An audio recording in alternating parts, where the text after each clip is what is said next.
everyone, this is Cindy, and welcome back to English TalkNest, the place where English learning feels warm, human, and real.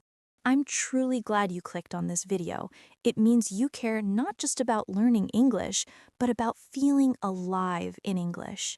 Before we begin, if you enjoy learning through stories, emotions, and real-life conversation, please give this video a like and subscribe to the channel. It helps me keep creating lessons that speak to your heart, not just your grammar book. Now let me ask you something honest. Have you ever struggled to explain exactly how you feel in English? Maybe you wanted to tell a friend how amazing your day was, but all that came out was, "I'm happy." Or you felt down, disappointed, but all you said was, "I'm sad." You wanted to say more, but somehow English felt too small, like your emotions were huge, but your words were tiny. You're not alone.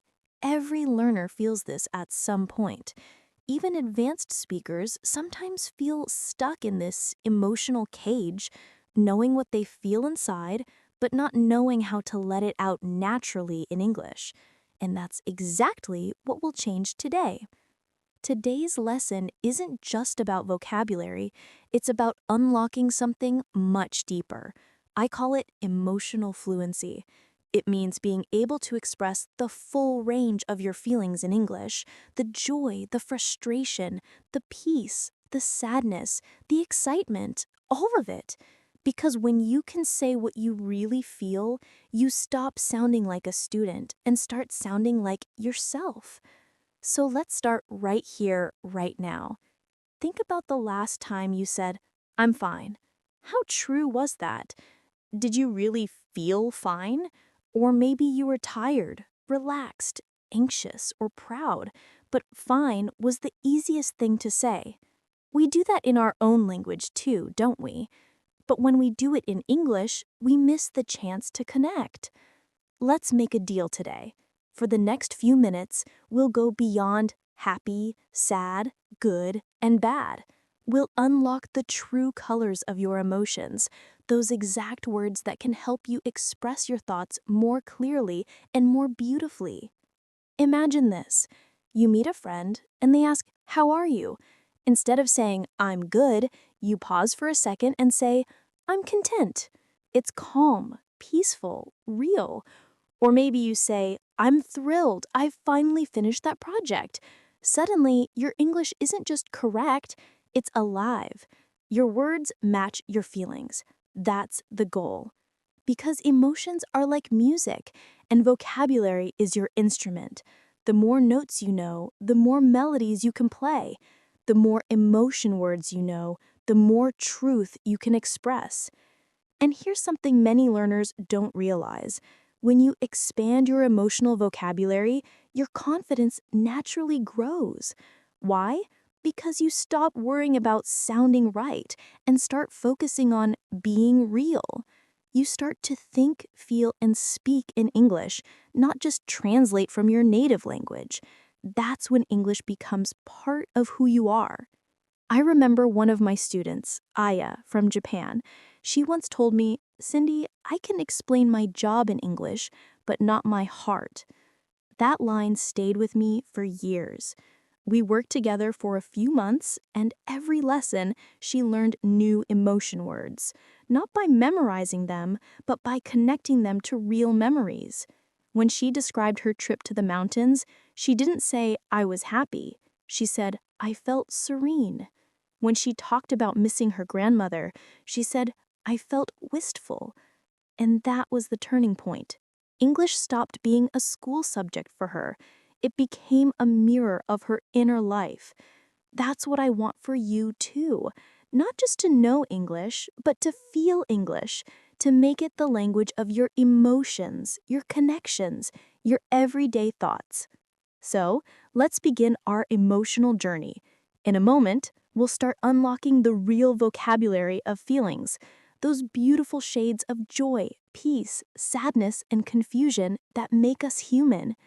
But before we dive in, take a deep breath, close your eyes for a second, and think, how do I feel right now?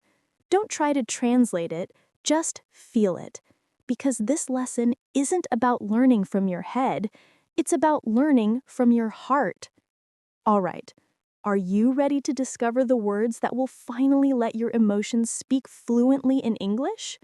Let's begin by exploring the full, colorful spectrum of happiness and joy. Let's begin with one of the most beautiful emotions we all share, happiness. But as you'll see, happiness isn't just one feeling, it's a whole spectrum, a rainbow with many shades. We often say, I'm happy, but sometimes that word feels too small for what's really inside. So today, let's open that word up and explore the many colors of joy in English. Imagine this. You wake up on a sunny morning, take a deep breath, and feel calm, satisfied, and peaceful. You're not jumping up and down with excitement, but you feel good, truly good. That's not just happy, that's content. You could say, I feel content this morning. It's a gentle happiness, the kind that comes when everything feels just right. Now picture this. You receive amazing news. You passed your exam, got a job offer, or reunited with a loved one. That's not calm happiness anymore. That's excitement bursting out of you. You could say, I'm thrilled, or I'm ecstatic. For example, I was thrilled when my brother surprised me at the airport. See how strong and alive that word feels? It gives your sentence emotional energy. And sometimes happiness is not loud or energetic. Sometimes it's quiet, the kind that fills your heart but doesn't shout. That's when we use words like serene or peaceful. You might say, I felt serene watching the sunset. It paints an image in the listener's mind. You're not just happy, you're at peace. Then there's elated, one of my favorite words. It means extremely joyful, often because of success or a special moment. For instance, I felt elated after finishing my first marathon. It's a deep, glowing kind of joy, stronger than happy, but more graceful than thrilled. And for those rare, magical moments when happiness feels overwhelming, pure, unstoppable, full-body joy, you can say euphoric. It's that heart-bursting emotion when everything feels possible. I was euphoric after hearing the crowd cheer my name. Each of these words adds precision to your emotions. You see, learning emotional vocabulary is like learning colors. Once you know the difference between red, crimson, and scarlet, you start seeing the world more clearly.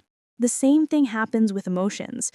You start noticing the difference between calm joy, excited joy, and peaceful joy. That awareness in your own feelings and in your English makes you more expressive and connected. Now, I want you to take a moment. Think of a recent time when you felt good. Maybe when you met an old friend, cooked a nice meal, or finished a task you'd been avoiding. Replay that moment in your mind. Now ask yourself, was I content, thrilled, serene, euphoric, elated? Which one fits best? That's the first key to emotional fluency, awareness. When you notice what you feel, you begin to choose the right words naturally. And the more precise you become, the more honest your communication feels. Now, happiness is easy to talk about, but English and life isn't just made of sunshine. To express ourselves fully, we also need to talk about the emotions that aren't so bright. Sadness, anger, frustration, they're part of being human too. But even those emotions come in many shapes and shades. For example, think of the difference between feeling sad and feeling disheartened.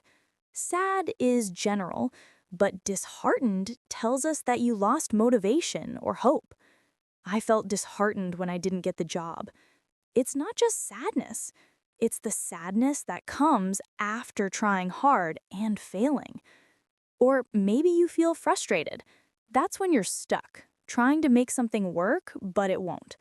I felt frustrated when the internet kept cutting out during my presentation. It's irritation, not sorrow. Then there's forlorn. This one is deeper. almost poetic. He looked forlorn after saying goodbye. It means lonely and lost, a sadness that feels empty. Sometimes sadness turns into anger, but not wild, shouting anger. Instead, you might feel indignant, a kind of anger mixed with fairness. I felt indignant when my hard work was ignored. That's anger for a reason, for something unjust. And when you can't let go of that anger, when it stays inside you, it becomes resentment. She felt resentful because she was always overlooked. That's long-lasting bitterness, a wound that hasn't healed. See how powerful these words are? They don't just describe feelings, they capture them. When you use words like disheartened, frustrated, or resentful, people don't just understand you, they feel you, they connect. So take a deep breath. Think about the last time you felt bad. Was it disappointment, anger, or maybe loneliness? Find the word that fits and say it out loud. I felt disheartened. I felt frustrated. I felt forlorn.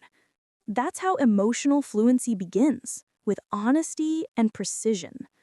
Next, we'll unlock something even more fascinating, those emotions that can't be placed into one box, the ones that feel both happy and sad, excited and scared, peaceful and confused.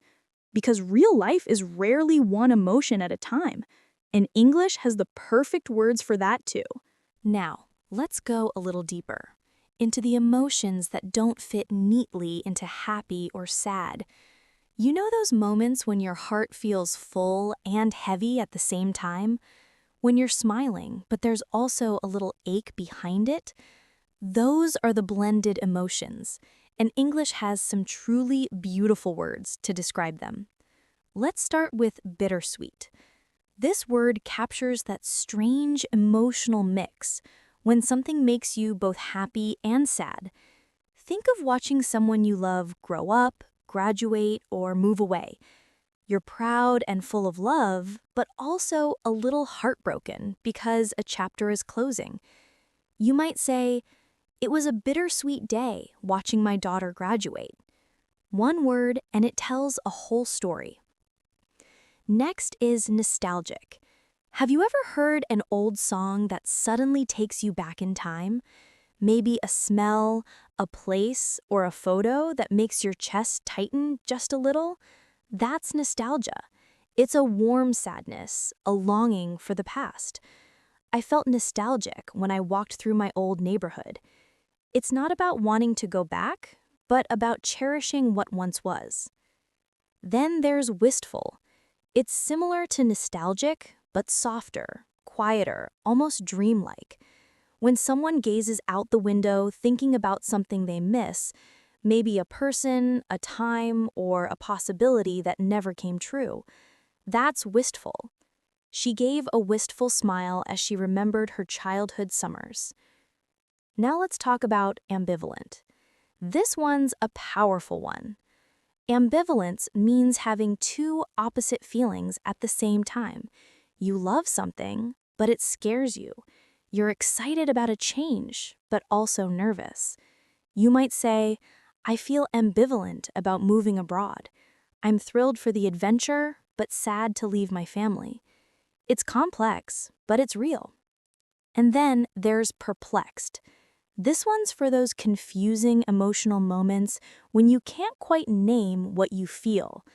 Maybe someone says something that surprises you, and you don't know whether to laugh or be hurt.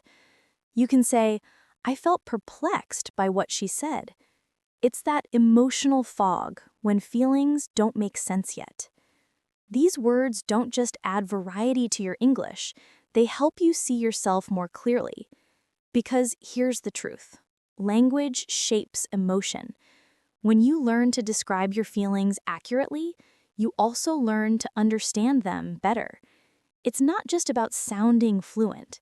It's about becoming emotionally intelligent in English and in life. Let me share a small story. A few years ago, I had a student named Gabriel from Brazil. One day, he told me, Cindy, English helps me understand my feelings in a new way.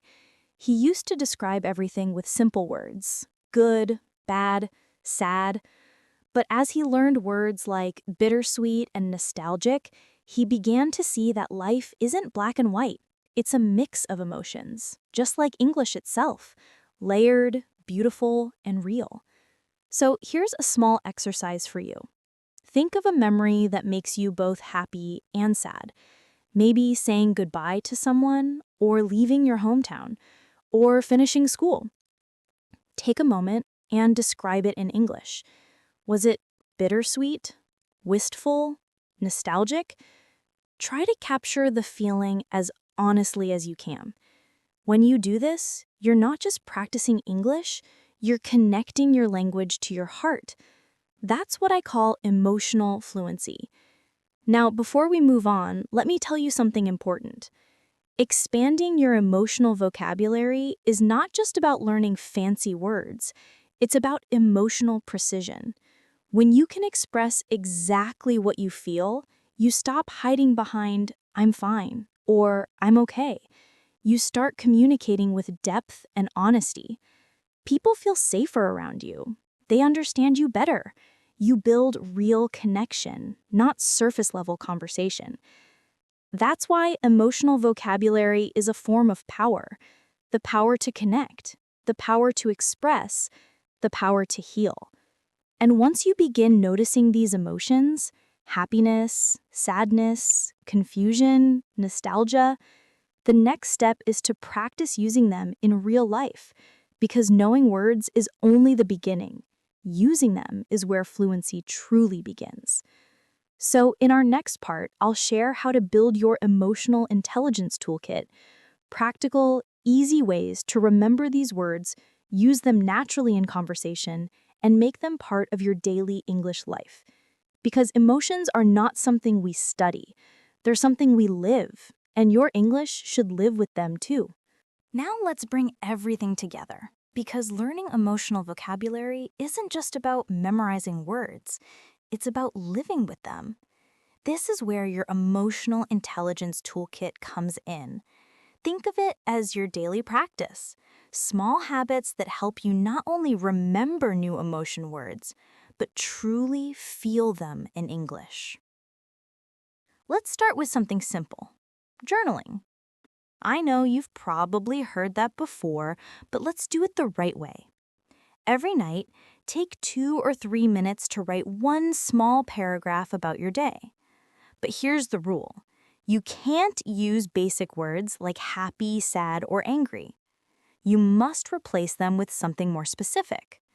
For example, instead of writing, I felt happy today, try, I felt content after finishing my project. Or, I was elated when my friend surprised me with coffee. At first, it might feel strange, like you're forcing yourself to sound formal. But soon you'll notice something magical. You'll start thinking in richer emotional English.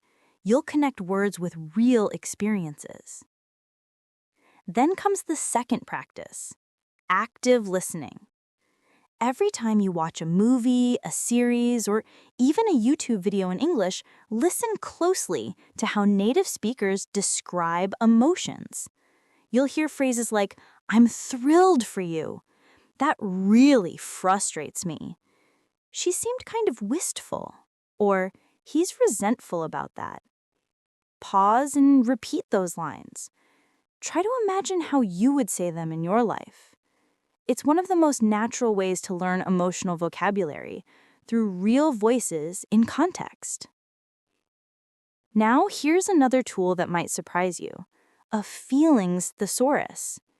You can literally search emotion vocabulary chart or English emotion wheel, and you'll find diagrams that organize feelings into families, like joy, sadness, anger, fear, surprise, love, trust. Choose one group every week. Explore all the words inside that group. Write short sentences with each.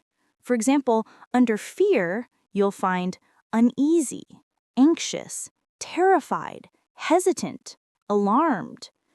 Try to use one in your next English conversation. You can say, I felt a bit hesitant to speak, or I was anxious before my presentation. These are real everyday phrases that sound natural and human. Now here's a fun little challenge for you, and it's my favorite one. Every day this week, pick one new emotion word and try to use it at least once in your thoughts, your journal, or your conversation. For instance, today's word could be serene. Maybe you say, I feel serene after my morning walk. It's simple, but if you do this for a week, you'll already have unlocked 7 new shades of emotional English. That's how fluency grows. One real word, one real feeling at a time. And here's something I always tell my students. Don't aim for perfection, aim for connection. You don't have to use every word perfectly. Even native speakers sometimes choose the wrong one. What matters is that you're trying to express what you really feel. When you do that, people feel your authenticity. Your English becomes more human, more natural, and more you. Let me share one last insight, a secret that many language learners don't realize. Fluency doesn't come from more grammar or faster speaking. It comes from emotional depth. When you connect English with your inner world, your joy, your disappointment, your curiosity, you stop memorizing and start living the language. Think about the last time you tried to describe how you felt. Maybe nervous before an interview, proud after a success, or hurt after a misunderstanding. If you could find the exact word in English, that moment becomes clear, honest, and powerful. That's how emotional vocabulary changes you. It brings clarity to your communication and confidence to your heart. Now, before we close, take a deep breath with me. You've just explored so many new emotions, from elated to disheartened, from bittersweet to serene. You didn't just learn words today, you learned ways to understand yourself better in English, and that's something truly beautiful. In our final part, I'll help you bring it all together. How to continue your journey beyond this video, how to practice emotional fluency every day, and how to make English not just a language you speak, but a language you feel. So stay with me, because the next few minutes might just change how you experience English forever. Now, before we finish, I want to leave you with something more than just vocabulary. I want to give you a new way to learn, to think, and to connect with English.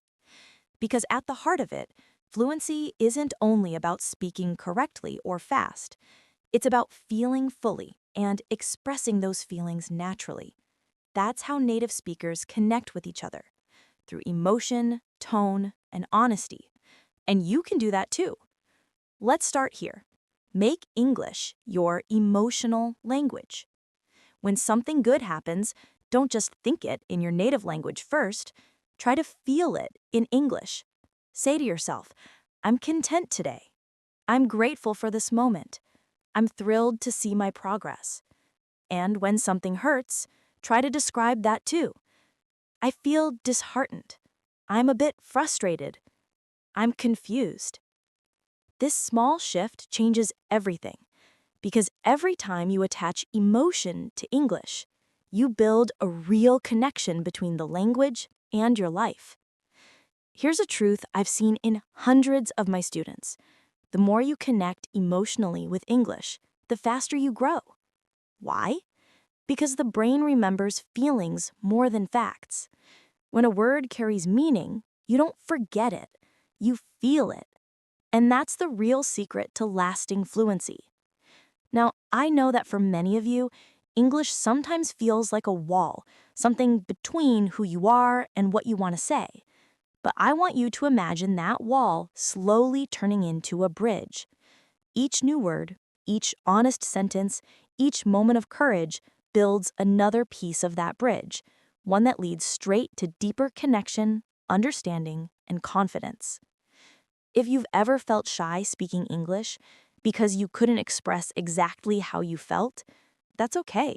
Everyone starts there. But from today, you have something powerful, the tools to unlock your feelings in English. You can describe happiness with words like elated, serene, content. You can express sadness with forlorn, disheartened, melancholy. You can explain confusion, excitement, longing, all of it. You've expanded your emotional range, and that means you've expanded your voice. So here's your challenge for the next week. Every time you talk to someone in English, whether it's in class, online, or even just in your head, add one emotion word. Make it small, make it simple, but make it real. Instead of saying, I'm fine, say, I'm a bit anxious today, or I'm excited about the weekend. That's all. But when you do this, you'll start to notice people respond differently. They'll connect with you more deeply because you're being human, not just correct. And maybe, just maybe, that's the ultimate goal of language, not to sound perfect, but to feel alive in another language. Now, before we wrap up, I want to thank you from the bottom of my heart for watching today's video. I know you have many things you could be doing, and the fact that you chose to spend your time learning here with me means a lot. If this video helped you see English in a new light, as a way to express your emotions, not just your thoughts, please take a moment to like this video and subscribe to English TalkNest. This small action really helps the channel grow, but more importantly, it helps us reach more learners like you, people who want to live inside the English language, not just study it. And if you want to keep practicing what we learned today, here's a simple next step. Go to the comments and write one sentence that describes how you feel right now, but don't use the words good or bad. Try something new, maybe content, grateful, bittersweet, or hopeful. Let's see how many unique emotions we can unlock together. Before I go, I'll leave you with this thought. Language isn't only a tool for communication, it's a mirror of the soul. The more precisely you speak, the more clearly you understand yourself. And when you speak with emotional honesty, your English doesn't just sound fluent, it sounds alive. So, keep learning, keep feeling, and keep unlocking the English that lives inside you. This is Cindy from English TalkNest, reminding you, don't just learn English, live it. Thank you so much for watching, and I'll see you in the next video.